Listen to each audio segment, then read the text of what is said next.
English paper ఇచ్చి చదవమంటే టక్క టక్క చదివినిపిస్తారు. అదే తెలుగు పేపర్ ముంగట పెడితే ఒక్కొక్క అక్షరం చూసుకుంటా చదివే వరకు తెల్లారుతుంది. మొత్తం ఇంగ్లీష్ మీడియం చదువులేనాయే.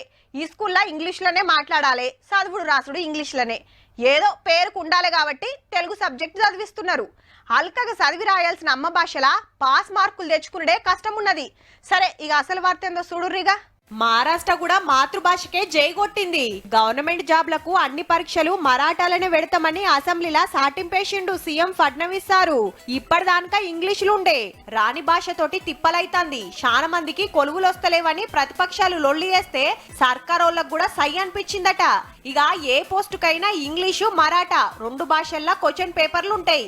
అంతేకాదు ఇంజనీరింగ్ చదువులు కూడా లోకల్ భాషకు మార్పిచ్చే ఉపాయం చేస్తామన్నాడు. అంతే కదా మరి, సొంత భాషే. ఏదున్నా టక్క టక్క మాట్లాడతాం, జప్ప చదువుతాం, రప్ప రప్ప రాస్తాం. ఎంత నేర్చుకున్నా పరాయి భాషే.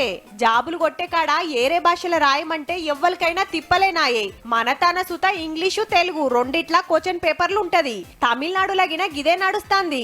కాకుంటే ఇల్లు హిందీ పేరు చెప్తేనే ఇంతెత్తే గుర్తారు. చూస్తుంటే రేపు ఒరిస్సాల ఒరియాలా, బెంగాల్లా బెంగాలీ, గుజరాత్లా గుజరాతీలా, పంజాబ్లా పంజాబీలా పెట్టాలనే లడాయి పుడుతుందేమో పో.